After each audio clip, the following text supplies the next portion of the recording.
Peace and blessings, YouTube. The Ripper here.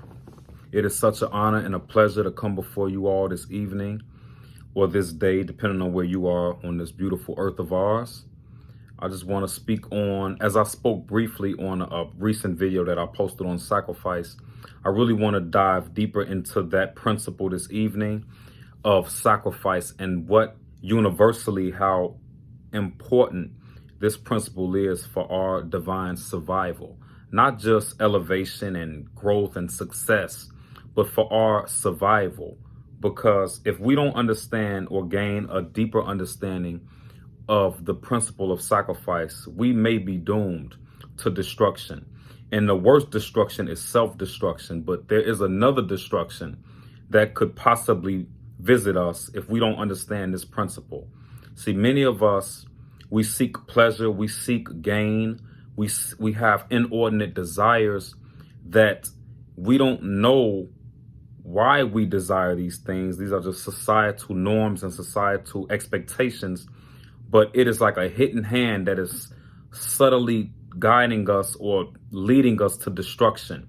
Because if you look at the mental and spiritual state of people who have these inordinate desires, of carnal desires, material desires, fleshy pleasure desires, lustful desires, these people that if you pay close attention, and this is not us being judgmental of them, but just observing these individuals, you'll see that they have no peace, no contentment of mind, and no happiness. Because God cannot stand with you and be one with you if you are ungrateful and if you have inordinate desires. Satan is in charge of your life and you don't know it. See, many of us don't realize that if God is not in charge, Satan is, because we have two natures. And if God is not in control, then Satan is. And this is why God had to hide himself from us. And when we say himself, when we say God, we're speaking man and woman. So when God had to hide himself or themselves from the people, it was to allow Satan for a divine purpose to exercise a wicked authority and wicked rulership, because there's no way you can test the natures in people if you force them to do right. So we had to allow the people the opportunity, so to speak, to be as wicked as they would like to be. That way you'll know that rebellion against God and disobedience and wickedness will lead you to destruction.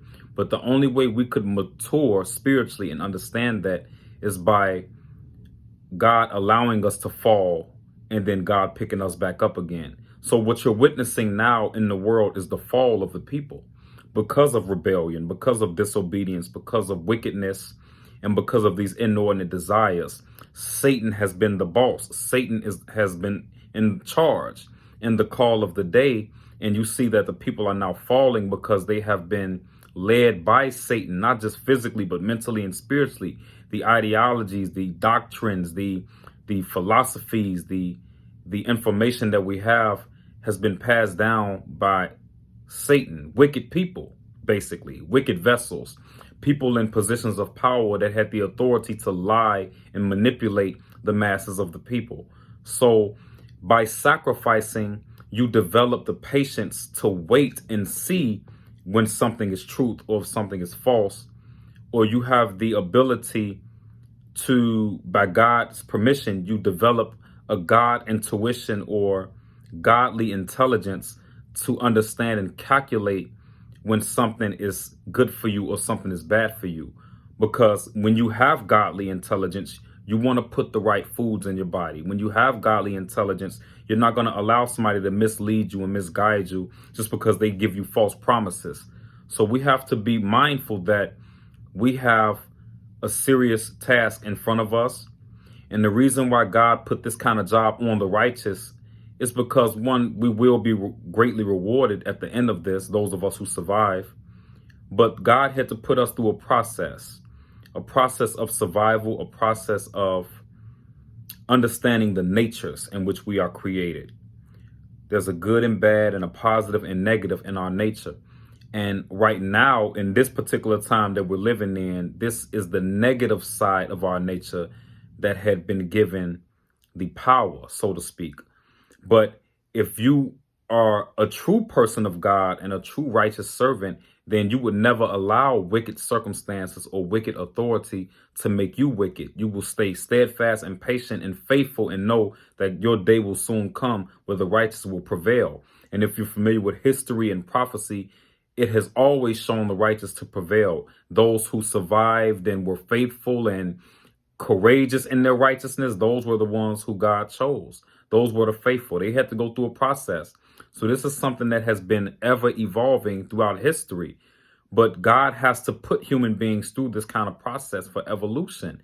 We don't really understand what we're a part of. This universe is so vast and so powerful, and this planet has been here for so long. We don't understand the cycles of life fully. We don't understand God's intentions, and God's wisdom is so far beyond our comprehension. We don't know why God allows the things that he allows and does what he does. But if we remain faithful in understanding that a beneficent God put water here for us to hydrate, put vegetation here for us to get nutrition from, put a sun in the sky to give us energy and nourishment. So obviously there is a creator who loves us, but we have to understand that on top of the love, there has to be a process set for human beings to understand themselves better and each other better.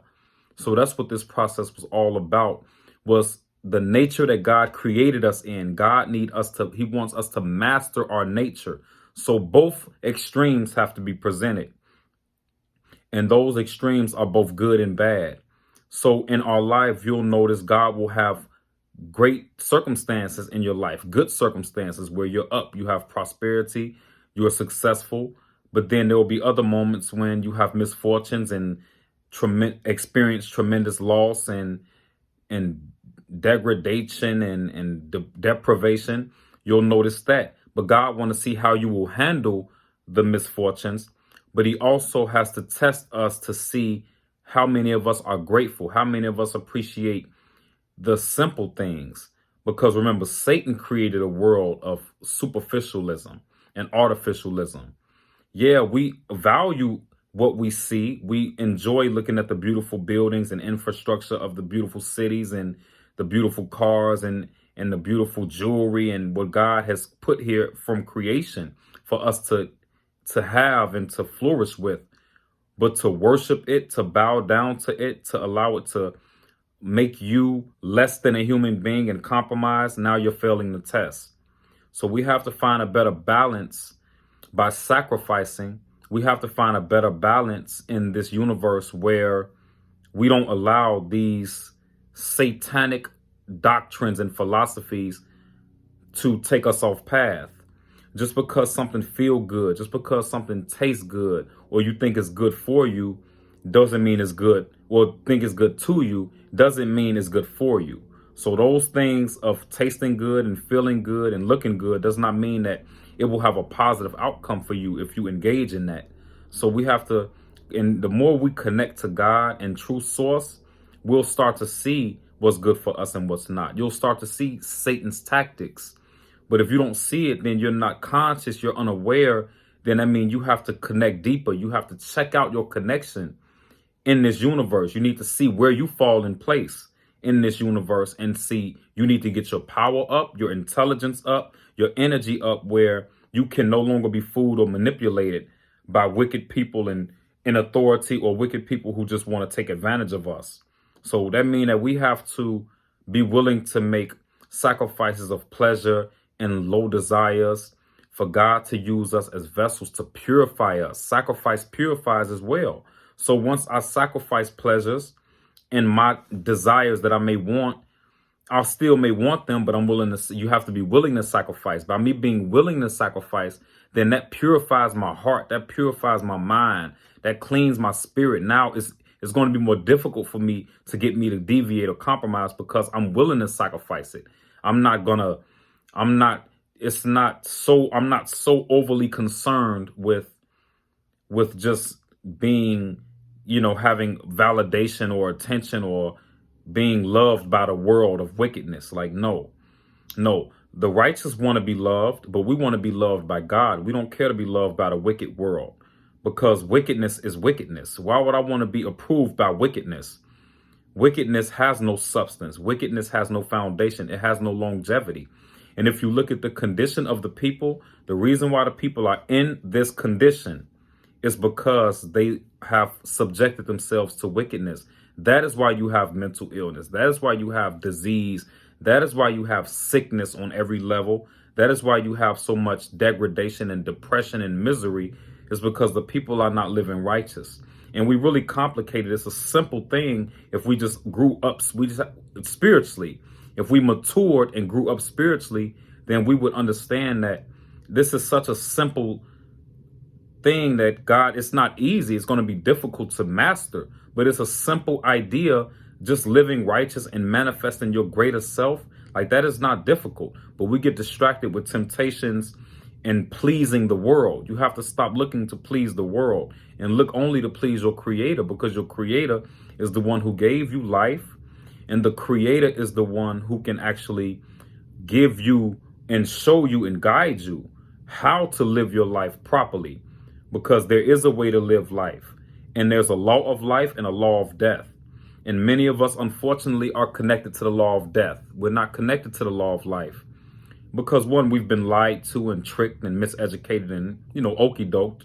But on another side of that, the law of life is just as prevalent as the law of death, because we know what we see the law of life on a physical level. But righteousness was set aside in these last 6,000 years in humanity. Just historically speaking, the last 6,000 years, righteousness was pushed to the side to allow wickedness to be the call of the day, for God to show us that rebellion and disobedience and wickedness is not the way to go. But the only way for us to see that, we have to experience wickedness and fall and become, destroyed and become weak. Then say, you know what? I give up. I'm no longer going to fight righteousness. I'm no longer going to fight God. I submit. Then God is right there to capture you, to catch you, and elevate you. Once you make your mind up and say, I'm done fighting God, I'm going to surrender. I'm done destroying myself with drugs, with bad food, with misuse of myself and misuse of others, lying and manipulating and stealing and robbing. I'm done with that. Once you come to that time, that idea, that moment of I'm done with wickedness, because of the wicked examples that we've had, we think that's the way to go. Once you mature and say, I'm done, God is right there to guide you, and you'll start to elevate and you'll start to notice greater abundance and prosperity as you continue on that path of righteousness. But wickedness is what's killing our people. Wickedness is what's taking us away from the mental powers that God gave us from birth. And that's why human beings are behaving like animals, because how could you possibly be human and not be exercising your power as a human being? But instead, you're behaving worse than animals, actually, because animals have a level of self-love and self-respect. They love their young, they take care of their young, and they will defend the lives of their family and themselves. They protect their environment. So human beings have fallen lower than level of animals to a degree.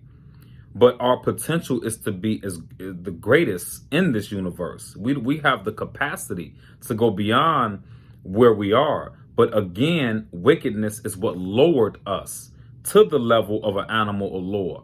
So these are unseen principles. We got to remember, these principles of sacrifice and righteousness and wickedness are unseen principles. They do manifest through the physical, because we have physical bodies, but the spirit is unseen. The soul is unseen.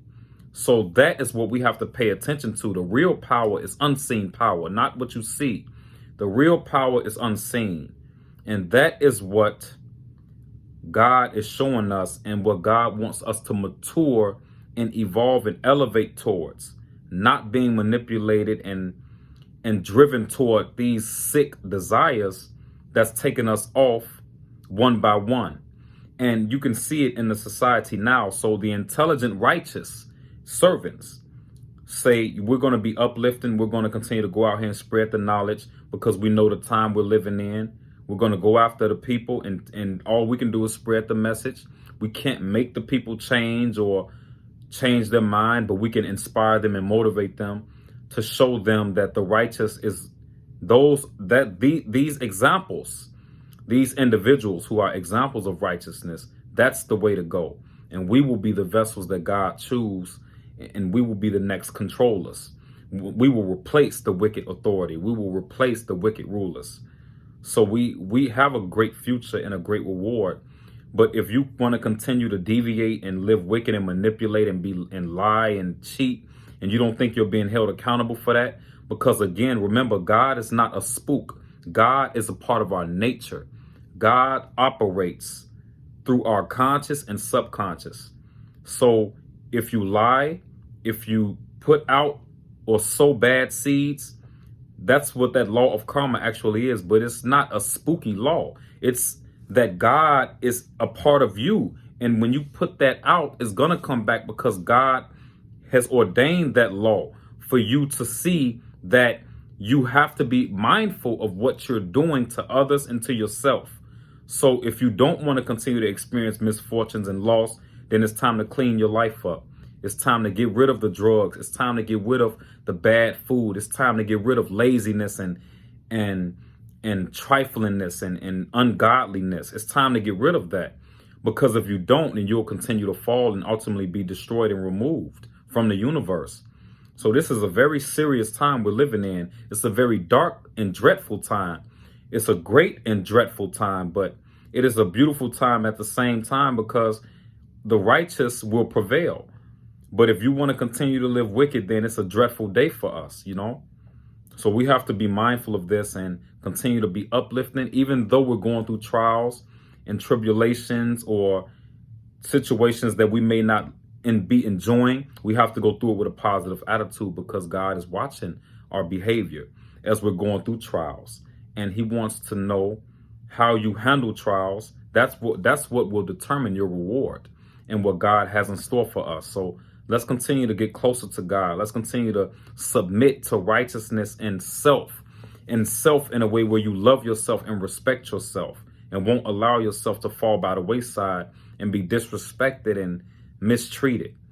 So I want to speak more with you all one-on-one. We can do a video call. We can do a phone call. I'll have my email in the description. My Instagram will also be in the description. And I look forward to speaking with you all one-on-one. And I have, of course, I speak on this at the end of all my videos, the workouts and diet plans and detoxes as well, because every year I do a cleanse. And you have to because these foods are full of toxins and poisons, and that affects your mood and your spirit as well. So you have to make sure you're doing an annual cleanse where you're cleansing with herbs, cleansing these toxins out of your body and blood, because it affects you, whether you know it or not. So let's talk more, YouTube family. It's always an honor, privilege, and pleasure. And I look forward to hearing from you all.